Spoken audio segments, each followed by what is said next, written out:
саламатсыздар ма балалар? Қазір жылдың қай мезгілі? Көктем мезгілінде неше ай бар? 3 ай бар. Ал көктем мезгілінің айларын атаңызшы. Наурыз, сәуір, мамыр айлар. Ал енді балалар, көктемде далада қандай өзгешеліктер болды? Жерде нелер өсе бастады? Тер өсе бастады. Шөптер түстері қандай? Жасыл, Азамат. Ал ағаштар не жара бастады? Бүршік ата бастады. Азамат, жарайсың. Ағаштар бүршік атып, көктем мезгілі келе бастады, я балалар?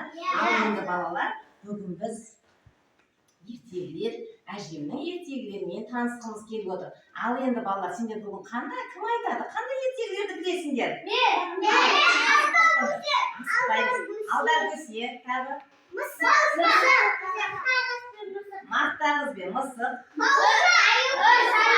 Үш аю, маз, Азамат. Шөппен кемпір. Бекқан. Алдар көсе. Сендер көптеген ертегілер мерекесі. Ал енді бүгін біз соның ішінде қазақтың халық ертегілерінен тыңдайық, не болса? Қараңызшы, бізге қонақ келген сияқты.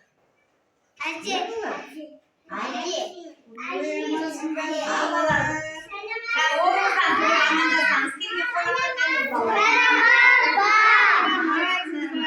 Ал балалар, қараңдаршы, бізге кімнің әжесі қонаққа келіпті? Аядүлдің әжесі қонаққа келіпті. Ал қонақты қайда шығарамыз балалар? Төрге шығарамыз. Ал Аядың апасы жоғары шығыңыз. Ой, Азаматтар, молодец. Қараш, қандай қазақша дәстүрде киініп алыпты бәрі. Керемет. Бәріміз жақсы оқимыз ғой, ә?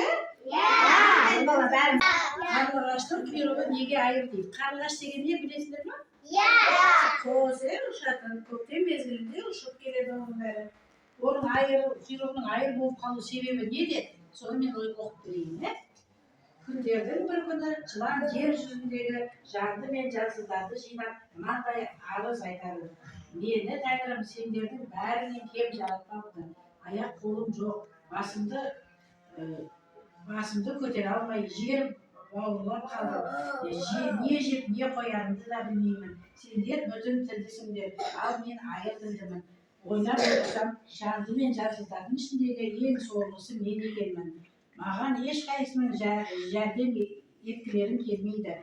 Сен қасіретті көп тарттың, ондайлар әрдайым әділ келеді. Бізге патша бола аласың, деп сөзбен болса да жұбатып кетпейсіңдер дейді. Ол ағыл тегін жылап дейді. Жылан жылап жатыр, е? Жылан айтып жатыр. Жыланның арызын тыңдап болған жанды жансыздардың барлығы оған аяныш білдіріп өкпесін орынды көреді. Қара қылды қақ жарған, ақ пен қараны ажырата алатын ақ жүрек ақшылымыз болар. Десіп, өздеріне патша етіп сайлайды дейді. Жыланды патша етіп сайлапты, е? Жыл күн артынан күн өтіп жатады.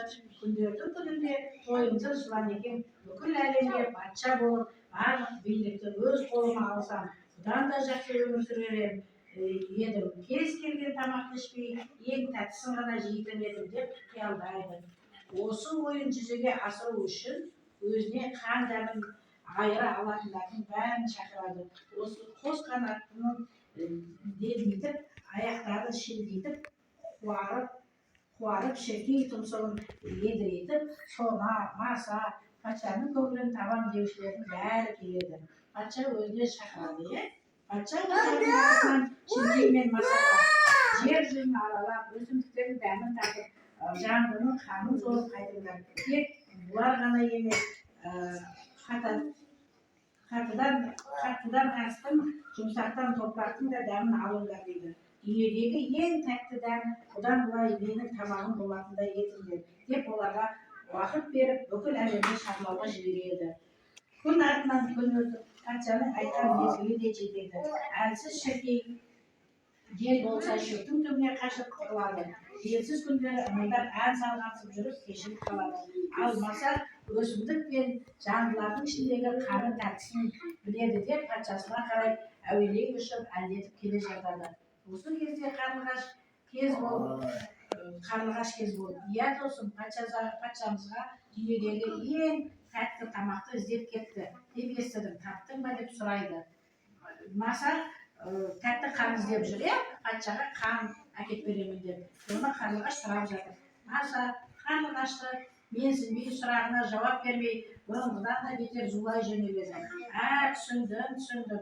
Жолың болып іздегеніңді тапқан екенсің, достым. Азаматсың өзің. Сенің ептілігіңді еш нәрседен тайынбайтынын білгенмін.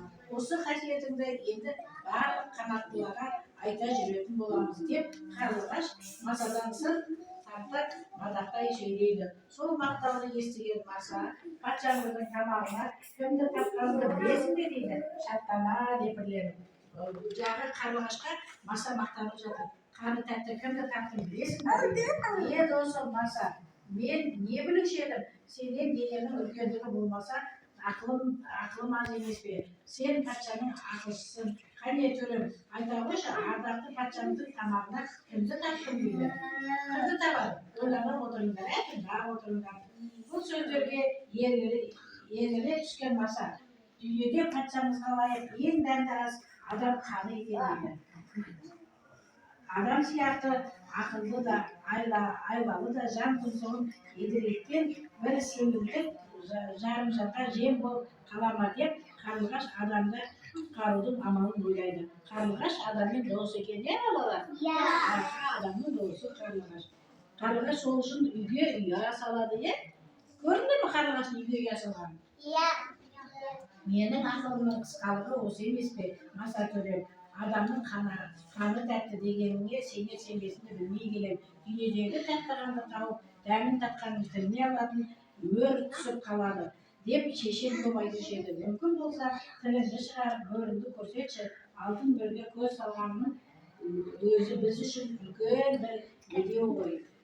Бұл мақтауға елірген ессіз маса, көресің, көре ғой байғұс деп тілін көрсетеді. Қарлығаш шаппен масаның тілін жұлып алады. Тілінен айырылған маса сөйлей алмай, ызыңдаған күйі жыланға қарай ұша жөнеледі. Маса адамның қанын тәтті екенін біліп, ішіп қоймасын деп, қарлығаш тілін жұлып алды. Көрдіңдер ме? Қош тілі жұлынды, аузына құм құйылды. Адамның қанының тәттілігін енді қалай түсіндірер екен деген оймен қарлығаш оның артынан шығады. Маса патшасының алдына барып, бірдемелерді айтқысы келіп, ыз етіп зарға қағады. Бірақ еш нәрсені түсіндіре алмады дейді. Неге түсіндіре алмайды, айтыңдаршы? Қарлығаш тілін суырып алды масаға, патшасын айдамай жатыр. Жылан, мұның тілі аузына түсіп қалған ба, әлде жынданған ба, мынаның не деп тұрғанын түсіндіретіндер бар ма деп айналасында тұрғандарға қарайды. Бұл көріністі сырттай бақылап тұрған қарлығаш, мен түсініп тұрмын патшам дейді. Қане, түсінсең айтшы, маса маған не деп тұр дейді. Ол ызыңдап ұшып жүріп, бүкіл әлемді араладым. Бірақ неше түрлі өсімдікті өзім шығарған топырақтан тәтті еш нәрсені таппадым деп тұр патшам дейді қарлығаш. Тілі сөйлеуге жарамаса да, құлағы сауылмаса, оны естігенде жыны шығып кете жаздайды. Қарлығаш өтірік айтпады, өсімдік тәтті екен деп айтпады. Маса адамның қаны тәтті екен деп жатыр. Қарлығаштың сөзіне ызаланған маса оған қарай екі-үш рет ұмтылады. Өзінен үлкен қарлығашқа әлі келмейтінін сезінген соң жыланның алдына барып жылап жібереді.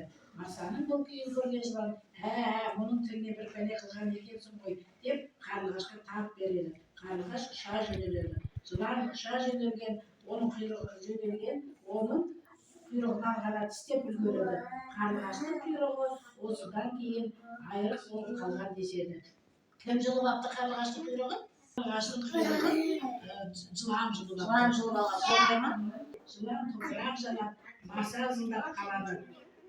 Қарлығаш жыланнан қорқып, адамды дос тұтады. Ал адам қарлығашты қасиетті құс санайды дейді.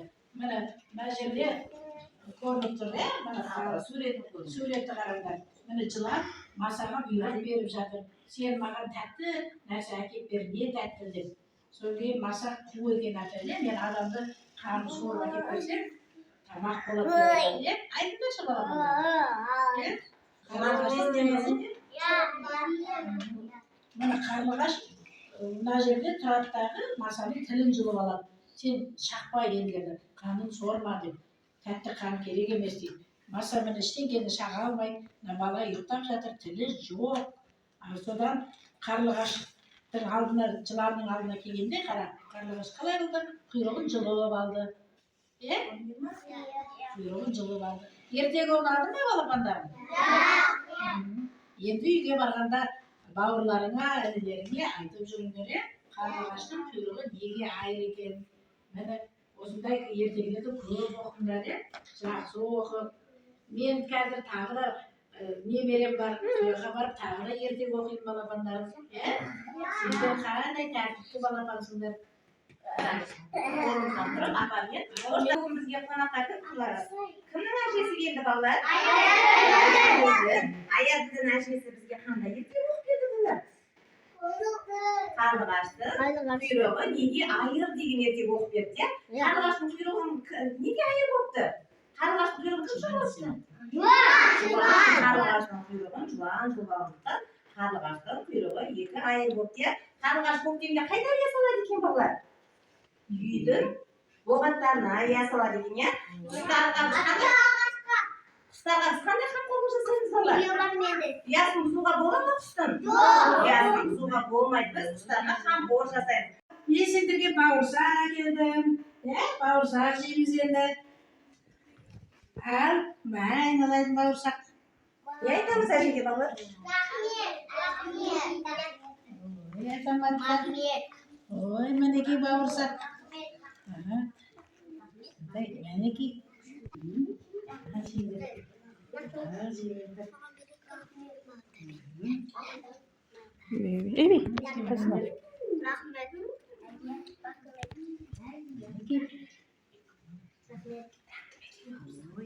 Қандай тәртіпті, бәрін үйретіпті.